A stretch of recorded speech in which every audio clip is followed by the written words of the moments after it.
नमस्कार जी। एक भाई बंधु ने मेरे पास व्हाट्सएप के माध्यम से संपर्क किया था कि मैं लोन के ट्रैप में फंस चुका हूँ। मेरी सैलरी 22,000 रुपये की है और उस 22,000 में मेरी ईएमआई का दबाव इतना ज़्यादा है कि हाथ में कुछ बचता नहीं है और मैं बहुत ज़्यादा परेशान चल रहा हूँ। अब उन्होंने क्या क्या बताया वो मैं आपको बता रहा हूँ। 22,000 रुपये की सैलरी है। उन्होंने बोला कि मेरा 7,500 रुपये की एक ईएमआई जा रही है पर्सनल लोन की। ठीक है जी, ये 7,500 रुपये आपको बता दिया मैंने। 7,500 ईएमआई की पर्सनल लोन की, 2,230 रुपये की ईएमआई टू व्हीलर लोन की। 2,230 रुपये हो गए 9,730 रुपये। एक मोबाइल खरीदा है, उसकी ईएमआई जा रही है 2,000 रुपये की। 2,030 रुपये की है। 2,030 रुपये की ईएमआई। बाइक मेंटेनेंस और तेल डलवाने में मेरा हर महीने का 3,000 रुपये का खर्चा आता है। भाई साहब 14,760 रुपये हो गए। अब वो कह रहे हैं कि खाते पीते राशन का बिल और कमरा किराया देते देते मेरा 4,000 रुपया और लग जाता है। वेरी गुड भाई साहब, 18,760 रुपया खर्चा है। सैलरी कितनी आ रही है? 3,240 रुपये। ये भी सैलरी कैश इन हैंड नहीं है। 22,000 रुपये, इसमें भी पीएफ ईएसआई और पीएफ और बाकी चीजें कट रही हैं उनकी। मैंने पूछा भाई साहब इन्वेस्टमेंट क्या कर रहे हो? तो बोला मैंने इन्वेस्टमेंट के लिए कभी सोचा ही नहीं। वेरी गुड वेरी गुड, बहुत अच्छा जा रहे हो आप। अच्छा, उसमें भी मजे की बात बता रहा हूं। अगला बैंक में नौकरी करता है। अगला बैंक में नौकरी करता है, जहां वो सवेरे से शाम तक फाइनेंस में बैंक में डूबा रहता है। लोगों को बताता है लोन ले लीजिए, लोन उतार दीजिए, म्यूचुअल फंड ले लीजिए, डीमैट अकाउंट खोल लीजिए। लेकिन अगले के पास इन्वेस्टमेंट एंड सेविंग के नाम पे सब कुछ जीरो है। और जानते हैं ऐसा क्यों हुआ? क्योंकि उस भाई साहब ने अपने नॉलेज बढ़ाने के लिए और स्किल बढ़ाने पे ध्यान नहीं दिया। वो सिर्फ सामान इकट्ठा करने पे ध्यान दिया, लाइफ को लग्जरी कराने पे ध्यान दिया। अगर वो हर महीने अगर 1,000 रुपए का रेकरिंग डिपॉजिट भी किया होता तो साल का 12,000 होता है। और 12,000 और कुछ पैसा मिला के वो एक मोबाइल ले सकता था। बजाय उसने इंटरेस्ट कमाने के, उसने इंटरेस्ट देना उचित समझा, उसे ज्यादा पसंद आया। और यही है आज के डेट में जो यंग जनरेशन के भाई बंधु हैं, वो इसी तरह के लोन ट्रैप में फंस रहे हैं। बैंक, फाइनेंसर, साहूकार, वो सब चाहते हैं कि हमें हमारे पैसे पे इंटरेस्ट मिले। ब्याज का धन बहुत चोखा होता है, मजा आता है सबको। और खासकर जब कंपाउंडिंग हो, 1,000 रुपया लगाया, उस पे 12% के सालाना अगर हमने कमाया तो 1,000 पे 100 पे 12 रुपया बढ़ा तो 1,000 पे जोड़ लीजिए 120 रुपया बढ़ सकता है।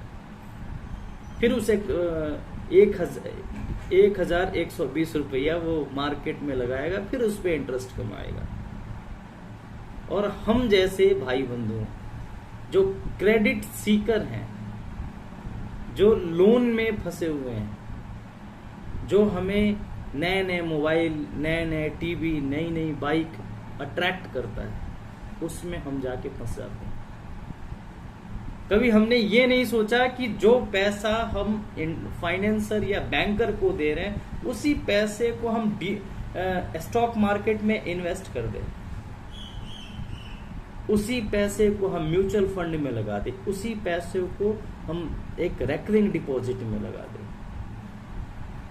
तो इंटरेस्ट देने के बजाय हम इंटरेस्ट कमा सकते हैं। लेकिन ये किसी के दिमाग में जल्दी आता नहीं है। जो मैंने अभी एग्जाम्पल दिया, ये इसी का अच्छा उदाहरण है। इन्होंने कभी सोचा ही नहीं कि हम जो इंटरेस्ट दे रहे हैं ना, ये इंटरेस्ट कमाएं। मैं इन जैसे सभी भाई बंधुओं को एक सलाह देना चाहूंगा कि सबसे पहले जो लोन खत्म हो सकता है उसको खत्म कीजिए, और लोन खत्म होने के बाद में आप उस पैसे का इन्वेस्टमेंट शुरू कीजिए जो आपके हिसाब से बेस्ट पॉसिबल हो सकता है। चाहे आप एफडी में इन्वेस्टमेंट कीजिए, चाहे रेकरिंग डिपॉजिट में इन्वेस्टमेंट कीजिए, चाहे आप स्टॉक मार्केट में इन्वेस्टमेंट कीजिए, जो आपको अच्छा लगता है। मैं एक्सपर्ट हूं, मैं एफडी और रेकरिंग डिपॉजिट से ज्यादा पैसा कमाना चाहता हूं तो मैं स्टॉक मार्केट में इन्वेस्टमेंट करता हूं। मेरी रिस्क कैपेबिलिटी बहुत ज्यादा है तो मैं डीमैट अकाउंट खोल के मैं स्टॉक मार्केट में इन्वेस्टमेंट करता हूं। लेकिन अगर आपके पास नॉलेज नहीं है, स्किल नहीं है, तो आप कम से कम हर महीने कुछ 1000, 2000, 3000 रुपया आप म्यूचुअल फंड के रूप में, एफडी के रूप में और रेकरिंग डिपॉजिट के रूप में आप हर महीने कुछ ना कुछ इन्वेस्ट कीजिए, कुछ ना कुछ बचाइए। ये धीरे धीरे धीरे धीरे धीरे धीरे वो पैसा बढ़ता चला जाएगा और आपको सालाना कुछ ना कुछ इंटरेस्ट दे कर जाएगा, कुछ ना कुछ कमा कर जाएगा।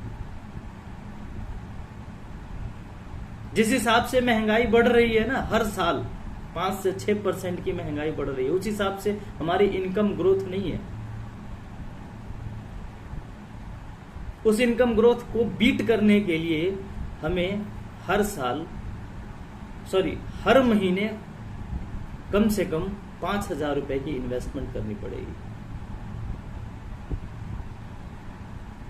मैं उन सभी भाइयों को बोलना चाहूंगा जो अभी अभी नौकरी शुरू किया है, या कुछ दिनों से नौकरी कर रहे हैं, या कुछ सालों से नौकरी कर रहे हैं, तो सबसे पहले जो लोन पहले खत्म हो सकता है उस लोन को खत्म कीजिए। उसके बाद आप डीमैट अकाउंट खुलवाइए, और डीमैट अकाउंट खुलाने के बाद में आप इन्वेस्टमेंट शुरू कीजिए। आप नॉलेज बढ़ाइए, अपनी फाइनेंशियल स्किल को बढ़ाइए। फिर आने वाले 5 सालों बाद जो महंगाई बढ़ चुकी होगी उसको आप झेल पाएंगे। फिर आप क्रेडिट सीकर के बजाय क्रेडिट लेंडर बनेंगे। जब आपके पास पैसा होगा तो आप किसी को 1,50,000 रुपया उधार देंगे तो बदले में आपको वहां से इंटरेस्ट मिलेगा, चाहे वो 5% का इंटरेस्ट हो, चाहे 10% का, चाहे 12% का, चाहे 15% का। तो कोशिश कीजिए कि पैसा इंटरेस्ट देने के बजाय इंटरेस्ट कमाया जाए। डिस्क्रिप्शन बॉक्स में डीमैट अकाउंट का लिंक दे दिया है, आप उस पे जाइए, क्लिक कीजिए, डीमैट अकाउंट खुलवाइए और कम से कम 100 रुपए का इन्वेस्टमेंट कीजिए। शुरुआत कीजिए, आदत डालिए इन्वेस्टमेंट की। मैं तो अपनी टोटल इनकम का 30% इन्वेस्ट करता हूं मंथली। मैं ये नहीं कह रहा आप 30% कीजिए, आप कम से कम 10% जरूर कीजिए।